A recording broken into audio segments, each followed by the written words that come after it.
Hi everyone, welcome to a new video. This is going to be part 2 of our sleeping issues that we've been having. So this is following on from my video diary that I did while I was at Tresillian with Claire. Firstly, I will say though, unfortunately Claire has whooping cough. There's been an epidemic in Australia, I think, maybe in a couple of states, but yeah, so unfortunately Claire got positive for it the other day. I really don't know where she could have picked it up because she doesn't go to daycare, so it's in the air. A lot of these germs can get picked up, so if someone coughs that has it, that's how it can easily get spread. So it's more of an airborne thing. So I took Claire to the doctors on an afternoon and they swabbed her, and then we got the results 24 hours later, and then all they said was just can you bring Claire in now. So I knew by that call, obviously, as she was positive for it. She was, so they wanted her to go to the emergency department at the hospital. They were a bit like, why are you sending her here? And I was like, well, we were told to when she's got whooping cough. Like, it's a pretty serious thing. I guess each hospital's different, but they were just like, well, we don't know. Initially, the triage nurse was like, I don't know if we can admit her or what's happening with antibiotics or anything. So they sent us into the children's section, into a separate room, as whooping cough is infectious. So, and there was a pregnant nurse there, so she couldn't see us obviously.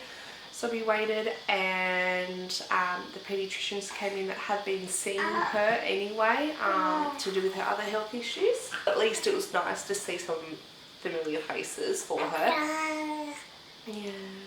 So anyway, they discharged her basically straight away. They read up a script for antibiotics. They said that you can't get rid of a cough regardless, and with whooping cough it just has to run its course.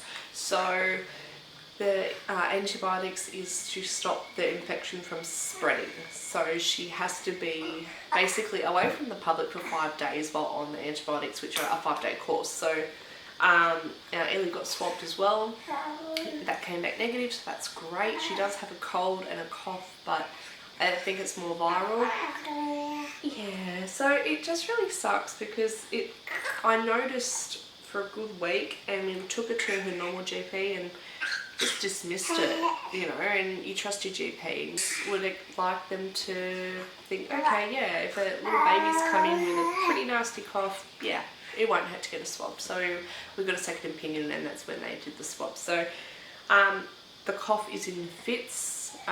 It's pretty nasty, and she goes all red because she's struggling to breathe while coughing. It's worse at night, but she's getting better. I've noticed today she's getting better. She hasn't had any fevers on it, but yeah. Anyway, but look, what I'll do, because I'm not a doctor, I will leave a link on symptoms to look out for whooping cough. I think it's just good to know. Yes, she is vaccinated. All vaccinations are up to date. Fortunately, not much you can do.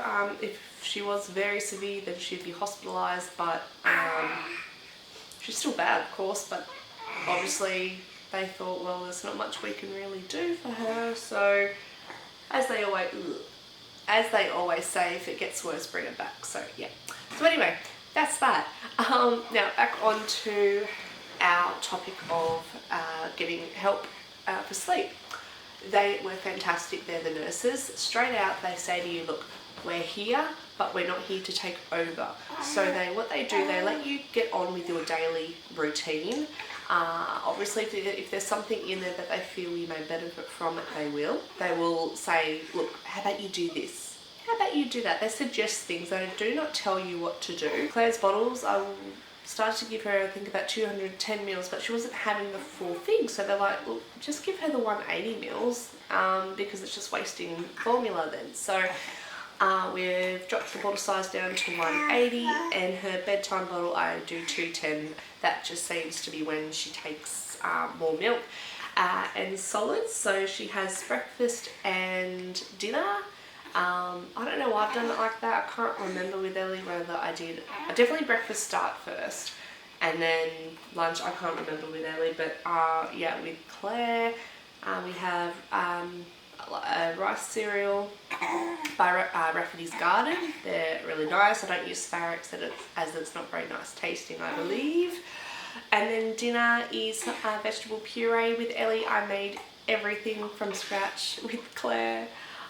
She has had some mashed pumpkin that I've done, but I haven't been able to make up batches of food, which I feel bad about, but it's just been crazy, and she's been sick. I've got work, but whereas Ellie, I used to make her, Sunday was like my day to make batches of all her food and freeze it, so I may get back into that. I think I should, because you know, it'd be nice if she can have homemade things. I am buying her the organic pouches. They are still good, but it doesn't, you know, it's not the same as homemade. So the nurses are always outside your room as well. So it's basically a hospital ward. It's on a hospital grounds, but it's basically a mini hospital. So you've got the day clinic, and then you've got the residential clinic, which is where we were. So they've got playroom, a room to prepare their bottles and wash their bottles with, anything that needs sterilising, and also then a bathing room, and they've got like 2 kitchenette and dining areas, so you can just have a coffee, tea, and just chill out and relax there. You weren't meant to eat any food in that area. There's the dining room, like a proper dining room, where we had to eat all our breakfast, lunches and dinners in. Obviously, if you didn't want to, you didn't have to eat with everyone else, but because it was the weekend, a lot of things were closed and you couldn't really leave the hospital grounds, so that was that. And yeah, as I said in my vlog, no TV or anything like that. I think there was like a little common area room where there was a TV, but look, I guess they figured, well, you're not here to be watching TV, you're here to get your baby back onto a good schedule or routine and help with their sleep. So that was good. It was good not to be able to do something that I normally would do at home. It was good to just kind of break away from that. So they were there. They were so lovely. They give you the advice. They listen to you. They do not tell you what you shouldn't be doing. So really, I don't have anything bad to say about it. They really monitor your baby's sleep times and feed times. So when your baby goes to sleep, on the front of your door to your room is a little whiteboard and a marker, and it's got the time you put them to bed, the time they were asleep and awake and feed. So you just put all that in, and then also outside of your room on the wall was a little was like a basket where they would keep your file in. So they were always on top of keeping track. They do that just so they can work out how often your baby is sleeping, how often they're waking up, and all that, and how often they're feeding. So that was good. What they helped me for is getting Claire onto more of a closer to a 4-hourly feeding schedule instead of 3.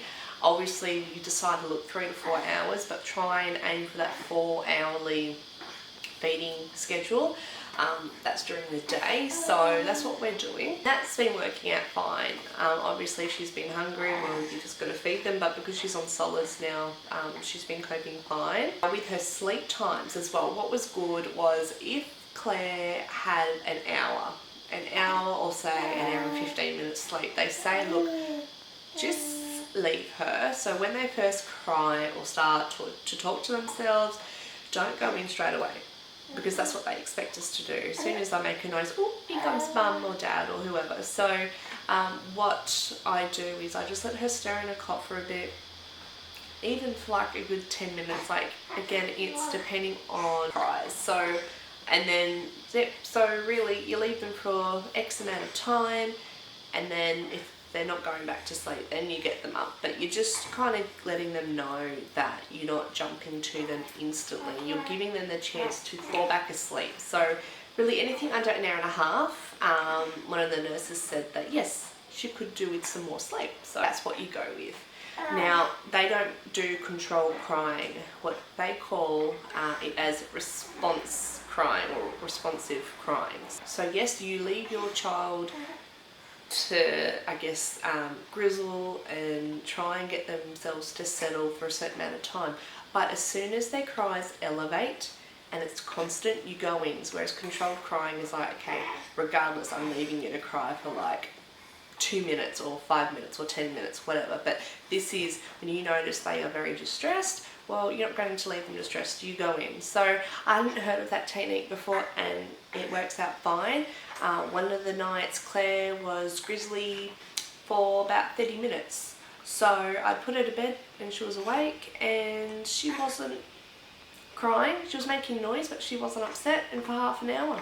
And then after that half an hour she went to sleep. That actually happened again just the other night.